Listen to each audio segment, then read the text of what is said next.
kita semua. Karena seperti yang kita pahami bahwasanya memiliki kesempatan untuk bisa mendengarkan damai itu bukan sesuatu yang mudah. Itu adalah sesuatu yang sangat sukar, sangat jarang untuk kita peroleh. Dalam kurun waktu kita membara di alam kehidupan untuk bisa memperoleh damai, mendengarkan damai yang berhubungan dengan kebenaran yang sejati, yang membawa kepada padamnya duka, itu sesuatu yang sangat jarang terjadi. Itulah keberuntungan kita. Dan kalau kita pilih kembali sejarah di mana Sang Buddha berakhirnya membabarkan dhamma, membuka pintu dhamma kepada manusia dan pada dewa, pada waktu itu sesungguhnya awalnya Sang Buddha tidak tergerak hatinya untuk membabarkan dhamma. Tidak lama setelah beliau mencapai kebudayaan atau mencapai pencerahan, beliau melihat bahwa dhamma yang telah beliau capai ini merupakan pencapaian yang sangat dalam, yang sukar untuk dilihat, sukar untuk dipahami, sifatnya agung, menenangkan, akan tetapi tidak bisa dimengerti hanya dengan logika dan sangat halus. Hanya mereka yang bijaksana yang mampu memahami, mengalami dhamma yang beliau capai. Sementara dhamma beliau itu sangat dalam, sangat halus, sulit dilihat, sulit untuk dipahami. Para umumnya manusia dan bahkan para dewa memiliki sebuah kecenderungan yang justru bertentangan, terutama bertentangan dengan praktik yang membawa kepada pencapaian dhamma yang begitu dalam ini. Mengapa bertentangan? Sementara dhamma yang Sang Buddha capai, yang Sang Buddha peroleh, itu selalu berhubungan dengan lenyapnya tanha, lenyapnya nafsu keinginan. Pada umumnya manusia dan manusia justru hidup untuk selalu terseret, terbawa, terlena oleh nafsu keinginan.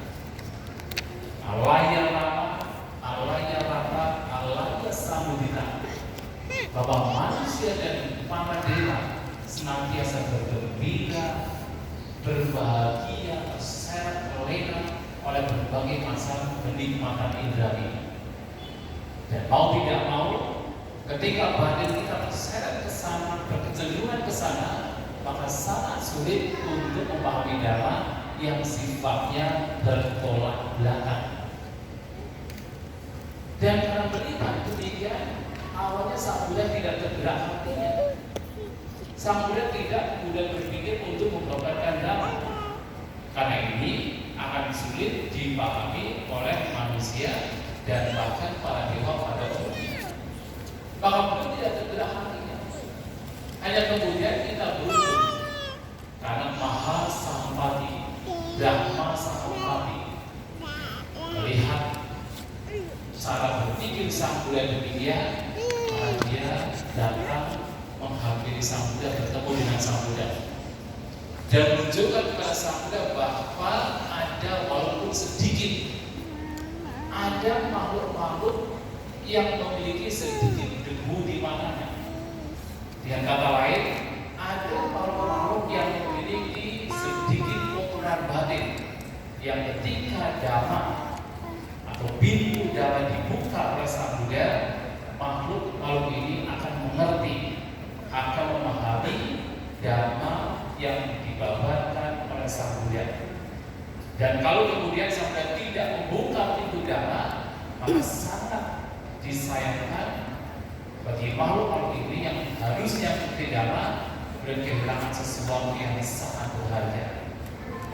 Dan itulah kemudian Sang Buddha juga dengan kekuatan nurani batinnya yang kebijaksanaannya melihat ada tidak makhluk-makhluk yang dikatakan demikian oleh Dhamma Sampati.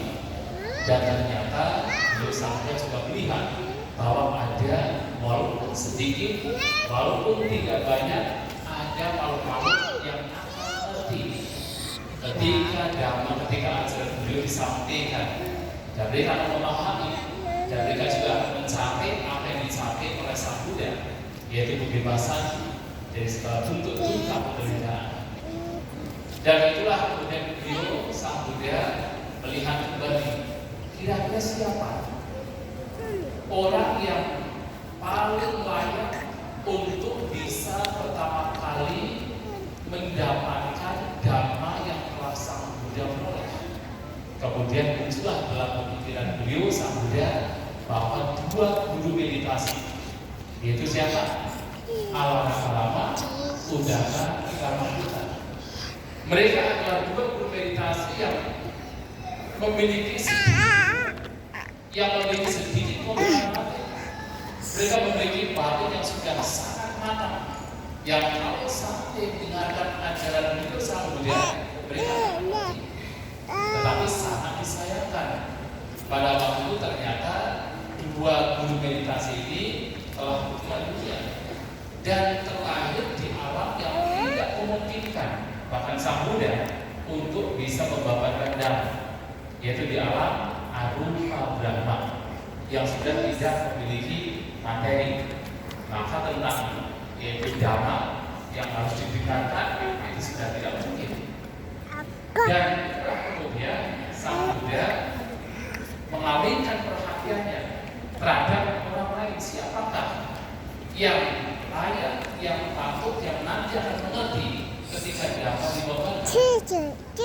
Muncullah dalam pikiran beliau yaitu Pancawagya atau 5 pertapa yang pada saat Sang Buddha ketika masih bodhisattva berada di hutan Gunung mempraktikkan praktik penyiksaan diri selama 6 tahun, mereka menemani. Karena mereka berpikir bahwasanya dengan praktik penyiksaan diri pada waktu itu kepala pertama bisa mencapai kebebasan, bisa mendapatkan solusi, mendapatkan cara untuk terbebas dari duka penderitaan. Walaupun kemudian mereka akhirnya kecewa karena kemudian bodhisattva pada waktu itu meninggalkan praktik penyiksaan diri dan mulai berpindah patah, mulai mencari makanan. Mereka berpikir bahwa petapa utama bodhisattva pada waktu itu sudah gagal dalam pencariannya. Mereka berpikir bahwa petapa utama sudah kembali pada praktik untuk bersenang-senang, untuk mencari mengejar kesenangan indera. Maka kemudian mereka meninggalkan petapa utama yang populer dan melanjutkan perjalanannya dan tinggal di sebuah taman yang dikenal sebagai Isipatthana, Taman Rusa Isipatthana. Nah, di sana kemudian saya melihat bahwa di kota ini sekarang berada di Taman Rusa Isipatthana. Dari Uru Bela, dari Setan Brahma, dari Bodhaya, beliau melanjutkan perjalanan menuju Isipatthana dan bertemu dengan Pancawagya. Namun Pancawagya ini pada awalnya tidak percaya, tidak yakin bahwa Sang Buddha sudah mencapai kemuliaan, bahwa Sang Buddha sudah mendapatkan solusi atas apa yang mereka cari, yaitu kebebasan dari duka. Mereka tidak percaya. Mereka punya dua pandangan yang harus dihancurkan. Yang pertama, mereka hanya berpikir bahwasanya satu-satunya cara untuk bisa mendapatkan kebebasan adalah dengan praktik menyiksa diri. Dan memang pada waktu itu banyak pertapa yang punya pandangan bahwa hanya dengan menyiksa diri kebebasan dari segala bentuk penderitaan bisa dicapai. Dan ini yang menjadi pandangan dari Pancawagya. Maka ketika kemudian Sang Buddha meninggalkan praktik penyiksaan diri, dianggap bahwa Sang Buddha sudah gagal dalam pencarian. Nah, yang kedua, Pancawagya ini berpikir bahwa Sang Buddha sudah kembali kepada praktik mengejar kesenangan indera. Maka tidak mungkin dengan mengejar kesenangan indera beliau mencapai apa yang harus dicapai, kebebasan. Namun kemudian Sang Buddha menyatakan bahwa selama ini apa yang disampaikan itu tidak bohong. Dan ketika Sang Buddha menyampaikan bahwasanya cara untuk membebaskan telah diperoleh, itu juga bukan sebagai kebohongan.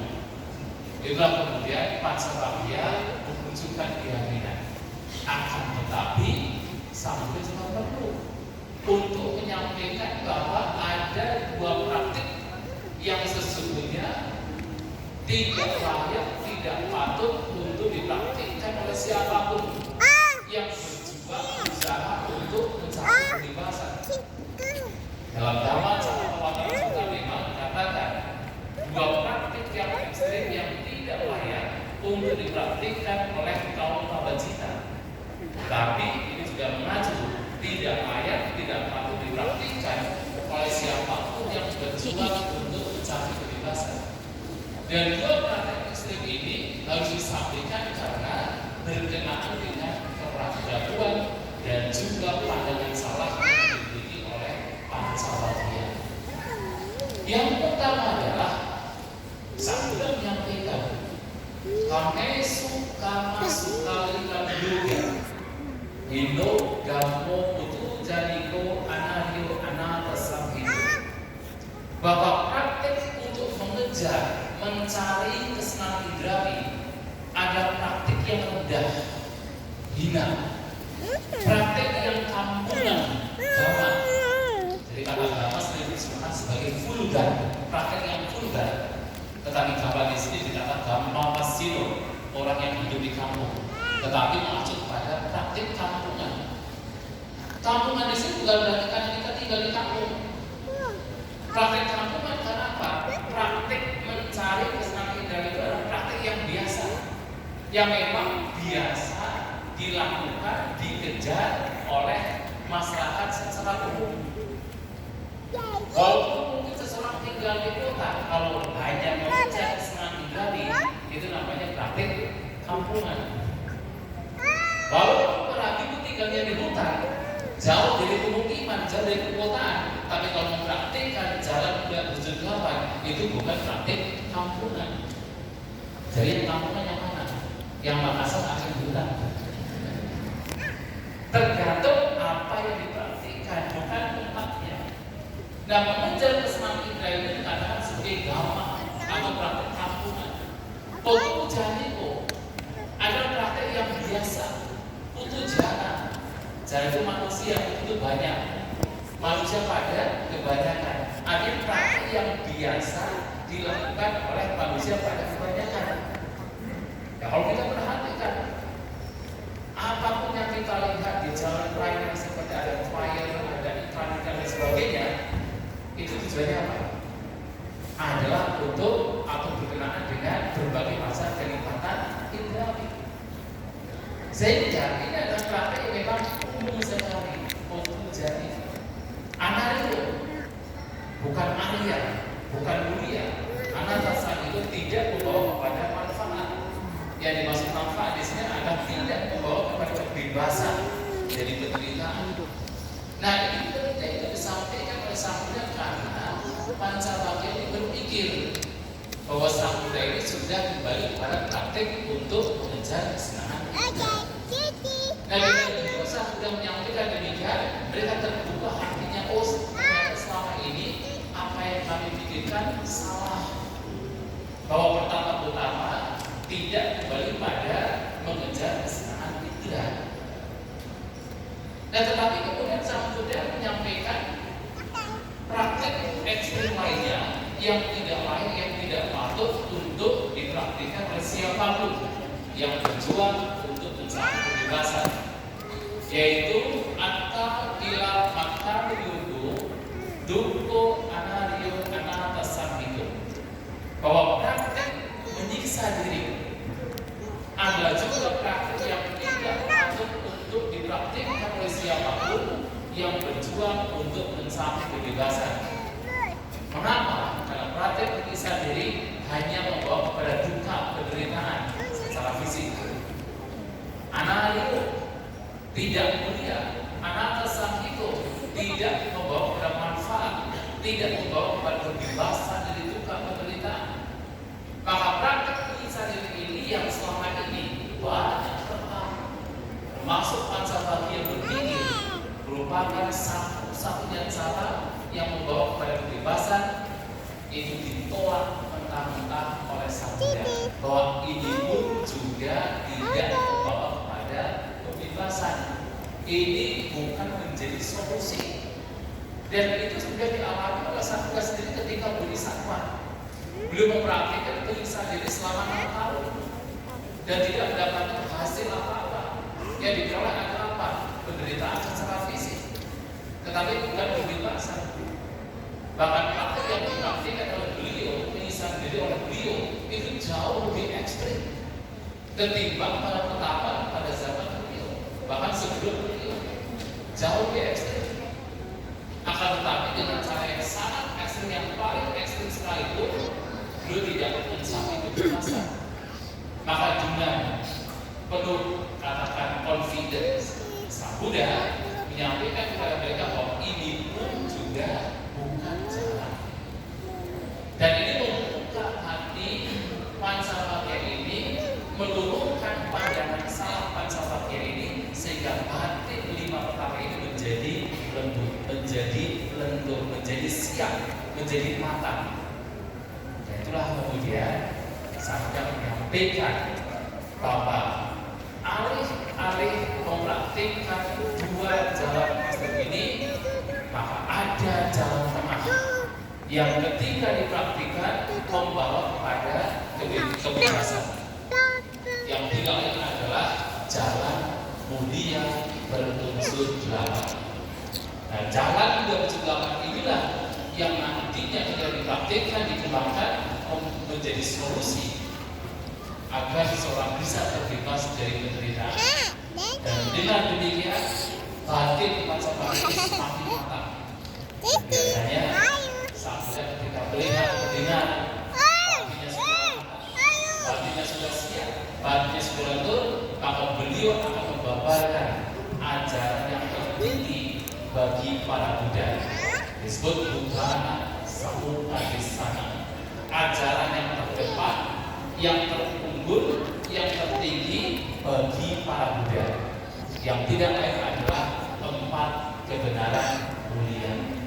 Nah, beliau Sang Buddha mengajarkan 4 kebenaran mulia ini.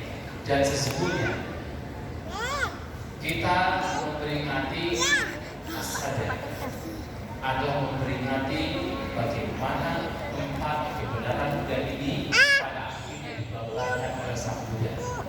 Ketika dikatakan Sang Buddha membawakan khutbah yang pertama di bulan Asalka ini bukan khutbah dalam artinya Sang Buddha membawakan khutbah, karena sebelum membawakan 4 kebenaran mulia, Sang Buddha juga sudah berulang kali membawakan dhamma kepada orang lain. Ketika selama 7 minggu di sekitar pohon Bodhi, Sang Buddha bertemu dengan para brahmana, membawakan dhamma kepada para brahmana. Sang Buddha bertemu dengan Uccalida, dengan Naga Uccalida, membawakan dhamma kepada Naga Uccalida. Sang Buddha bertemu dengan Tapusa dan Balina. Setelah selesai 7 minggu, membawakan dhamma kepada Tapusa dan Balina. Tapi kenapa dikatakan kalau ini bukan pembawaran dhamma yang pertama? Kenapa pembawaran dhamma yang pertama disebut sebagai roda pemutaran dhamma?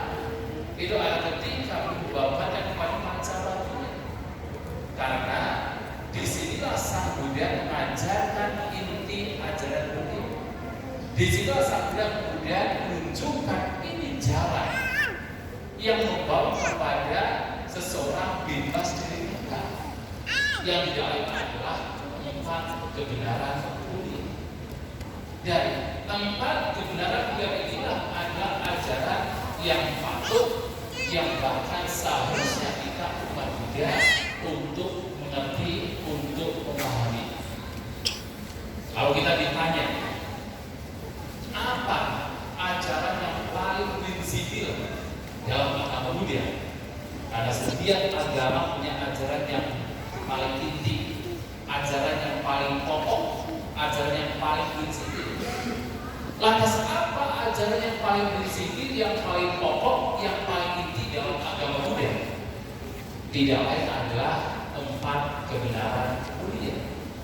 Maka ketika kita sudah memeluk ajaran Sang Buddha sebagai cara hidup kita, sudah meyakini ajaran Sang Buddha sebagai cara hidup kita, maka kita bukan juga harus setidaknya mengerti.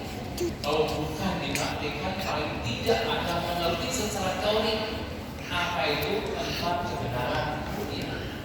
Karena inilah yang diajarkan Sang Buddha selama beliau mengajarkan Dhamma. 45 tahun Sang Buddha mengajarkan Dhamma dengan berbagai poin Dhammanya. Semua diajarkan agar kita mengerti 4 kebenaran mulia. Satu kali beliau menyampaikan kepada para bhikkhu, "Pubeca dikami itara hija, tukang sak pada kami tukang sak hija." Wahai para bhikkhu, dari dulu sampai sekarang yang saya tunjukkan